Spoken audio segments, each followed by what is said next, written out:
नमस्कार मु विमला पल्लाई आपण मानू दीपुर दीपाली चैनल को स्वागत। श्रमिक दिवस रे मो श्रमिक भाई भौणी मानू हार्दिक शुभेच्छा और शुभकामना।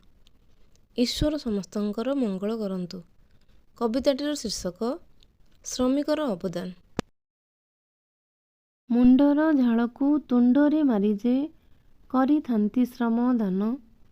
दिवा रात्रि जीए एकाकार करी गढ़ती सुंदर प्रासाद मंदिर रास्ता शिल्प कारखाना मान। निज देहरु रकत निगाड़ी निस्वार्थ भावे खटंती।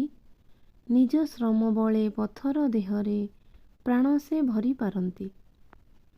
भूभाग दिशई सते अबा स्वर्ग बनगिरी कुहे कथा। नथाए ताहार केउथिरे नाम सम्मानत पछ कथा।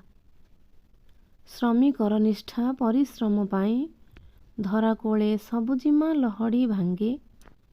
जाति जाति फूल फले हसी उठे धरणी माँ केते मनोरम लागे।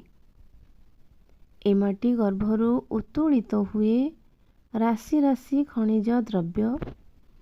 शिल्प कारखाना रे पहुँचीबा परे विविध आवश्यकता पूर्ति करे से सर्व। श्रमिकर निष्ठा प्रचेष्टा बलरे सबु होई संभव। सेही श्रमिक को भूली गले आमे समाजर कौन उन्नति संभव।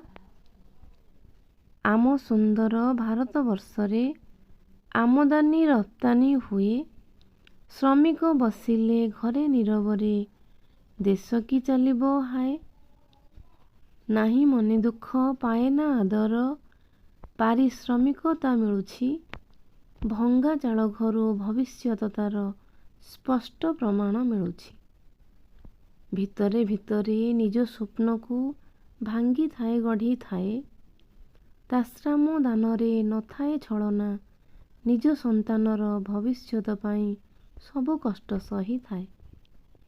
संघर्षर ना श्रमिक कहिले भूल बोधे हेबो नाही। आम चाकचक्य शौखीन जीवन श्रमिक बिना संभव कि अटई।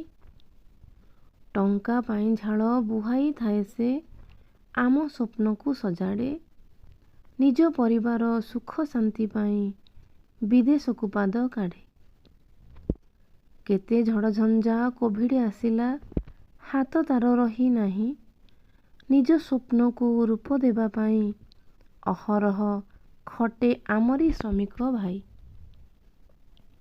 जदि टिके आमे हस हस मुहे देबा ताकू आश्वासना सेतिकिरे तार मन भरी जीव बदलिब ता भावना। दिनटिए पाई हेउ पछे आमे देबा श्रम को सम्मान। आम समाज पाई श्रमिक मानक रहिछि गुरुत्वपूर्ण अवदान। धन्यवाद। आपण मानक जदि मो कविताटी भल लागुथाए तेबे भिडियोटी को लाइक कमेंट करने को भूलिबे नहीं।